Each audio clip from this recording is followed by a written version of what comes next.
If you've never traveled outside of the country, you may or may not know what Forex is, but I'm sure if you've been on the internet in the past 5 years, then you've seen the foreign exchange market presented in some form of way. It's actually became a joke. So if you've ever been outside of the country, let's just say Europe, for example, let's say we're going to Paris, France. If we're going to Paris, France, you have to exchange your US dollar. Most places is not going to accept your US dollar. Surprise, surprise. If you're in another country, you can't use US dollar. So with that being said, if you're traveling outside, let's just say to country A is going to be the red. Well, country A is going to be the yellow, right? So the country A is going to be the yellow. Country A is yellow. And for every yellow you bring, so that's $1 bill, you're going to get to a country B, right? And country B, that's going to be red, right? So you're going to get two. So when you exchange your currency, you got to understand that you just doubled your money. Now you have to take into account, the cost difference, the cost of living over there, or, the things that you're going to be purchasing over there. But for the most part, you just made money, right?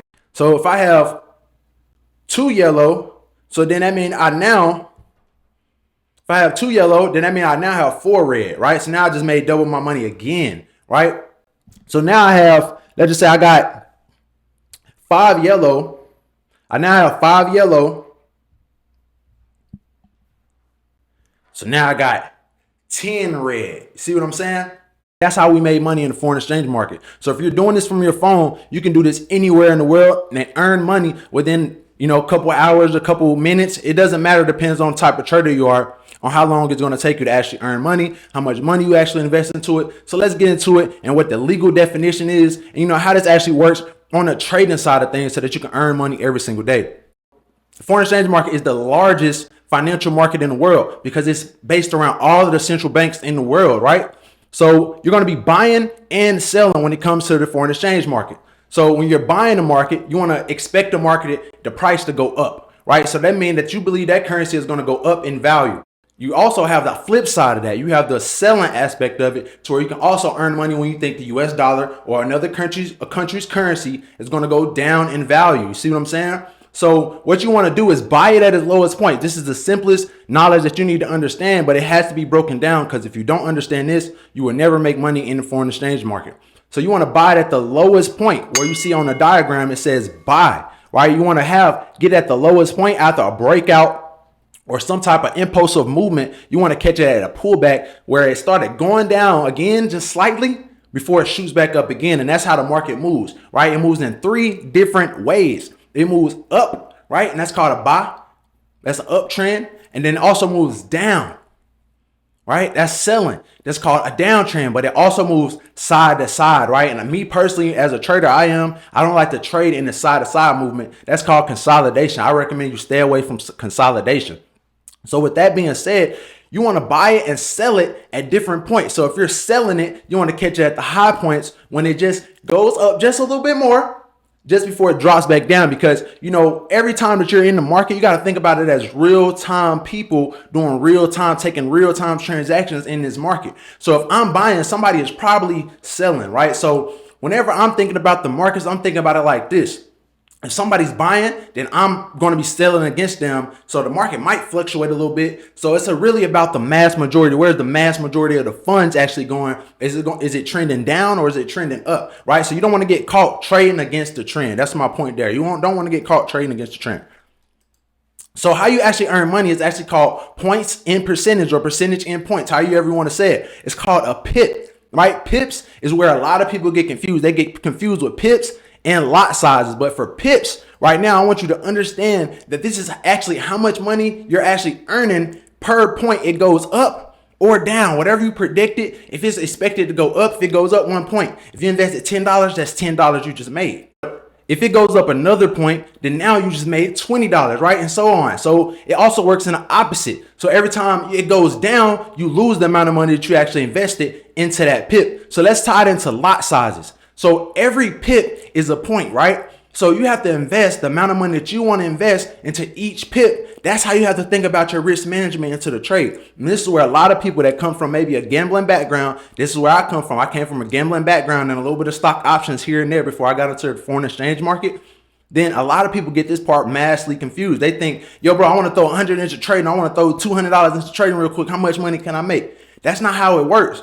It works like this. You might throw $200 into your balance, but maybe invest one of those dollars into a single trade. That $1 might make you 5. That $1 might make you 10, might make you 20, or it might lose you 5 or 10, right? So it's all about your risk management, and that comes down to your lot size, right? Your lot size, you want to think about it like this.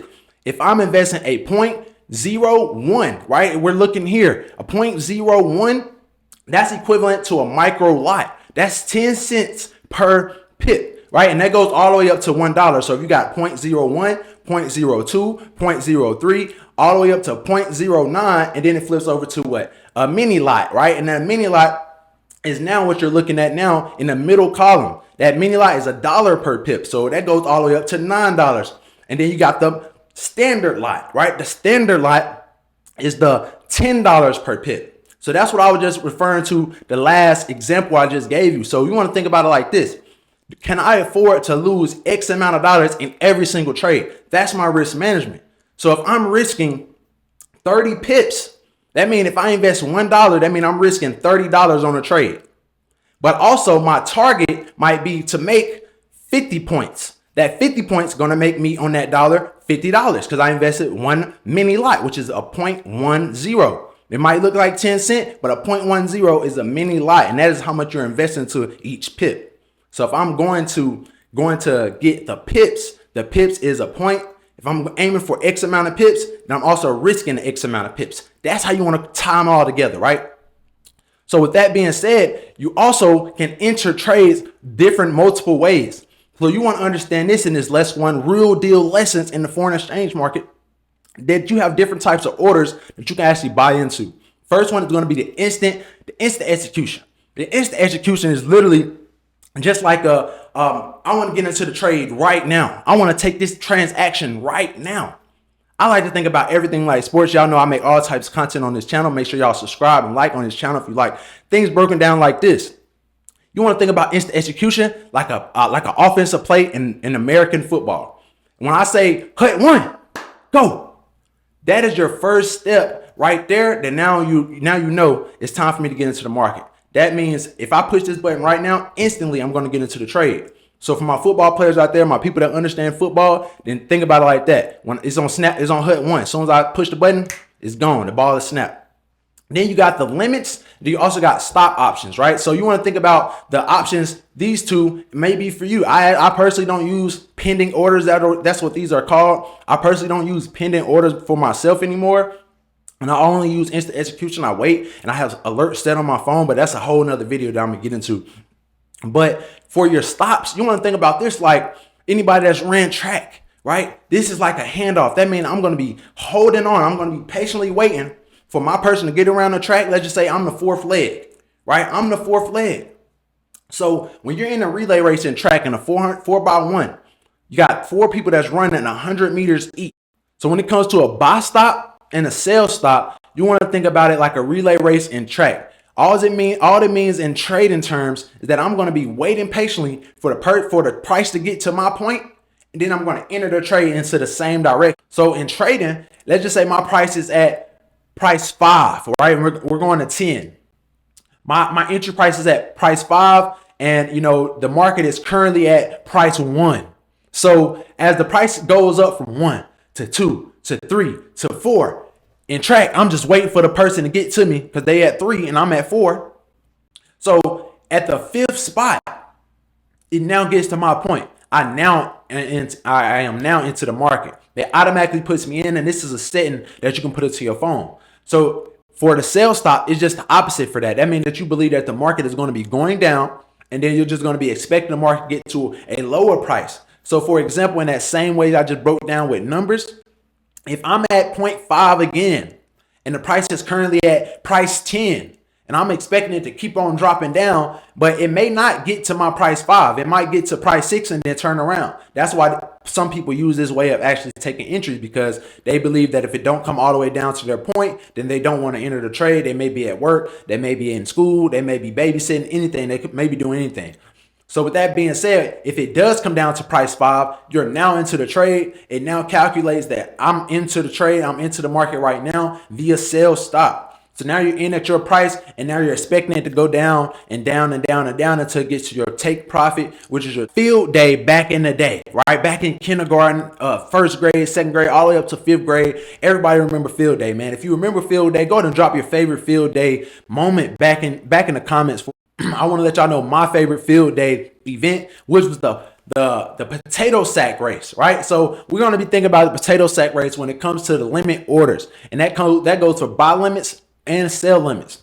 For buy limits, I'm expecting the market to go up, and then for sell limits, I'm expecting the market to go down, right? So in a potato sack race, for those of y'all that didn't get to enjoy this amazing event when you were in elementary school, potato sack race was basically just you running down. You have a line of students, and it may be like 5 different lines of students, and it may be 10 students in each, line.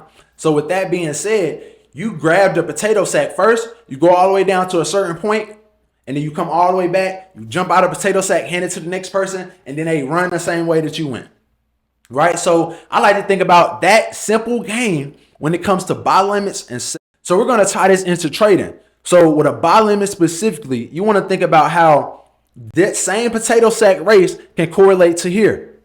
I'm expecting the market to go up, but the market is already dropping down. So I may set a price below that I believe the market may go ahead and reverse, that I believe and I trust that I can place my entry at, because once again, I may be at work, I may be in school, and it enters the market at that point, and then it proceeds to, fluctuate or go in your direction, or it may even go down a little bit. That's why you have stop losses and take profits, to protect your total account and actually have risk management. So the same thing goes for the sell limit. So if you believe the market is going to go down, but it's currently trending going up, then now once it gets to a price that you've set, then it may go ahead and drop down at that price. So if you believe that it's going to drop down at a certain price, you can set a sell limit, and that sell limit is going to allow you to enter the market without actually being on your phone, and it enters it for you. And that's the beauty of actually setting pending order. So in this particular example, we have an entry point already, and it was already a trade that passed. I just wanted to set this up for you guys so that you can understand. Let's just say our entry is at 33681. Our target price is at 33836, and our risk price is at 33647. So this is your entire trade setup. So if this is our trade setup, as you can see, the market went in our favor and it would have hit our target. So let's just explain exactly how all that correlates. Prior to this trade, I had to set my risk and I had to set my reward, my target point and my stop point. My stop loss and my take profit is what they're actually definitioned by. I needed to do just a little bit of math. Prior to actually entering this trade, I had to do a couple things to actually make sure that everything was set up, and I had the funds to actually back up the trade I believe was going to go my way. So I had to figure out what was my target, what was my point of reward, what was my take profit, and then what is my stop loss? What is my stop point? Where do I want the market automatically taking me out if it's going the opposite way and it's not my winning trade, because you're not going to win every single trade. So how do you do that? So you have your price entered, your target price, and you have your stop price.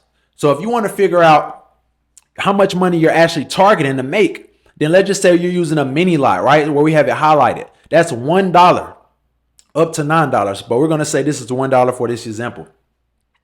If you're using a mini lot and you have this exact same trade set up and your price entered was 33681 and your target price was 33836, you want to subtract your target price from the price that you actually enter.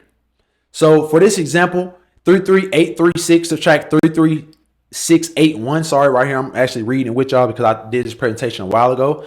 You have 155 point profit that you're actually having an aiming to actually make, right? So if you invested $1, now that's $155, right? But if you also invested $10, you just made $1,500 basically, right? So with that being said, you also have to calculate your point of risk. So in that particular example with the $1, the mini lot, you're now going to be subtracting the price that you entered by the price that you put for your stop loss, which is the stop point that is going to automatically take you out. So that's 33681 subtract 33647. And that's just a 34 point loss. So in your book, you want to make sure that you have proper risk. So if you can see the risk that we're taking right here is a 34 point risk. If you double that, that's way less than 155 point profit, right? So the risk to reward here is great. In another lesson, I'm going to be breaking down exactly how you can correlate all of this to actually making money into the market and break down a few more definitions for you. So if you haven't liked, commented, and subscribed, go ahead and do that. I appreciate y'all. See y'all in the next video.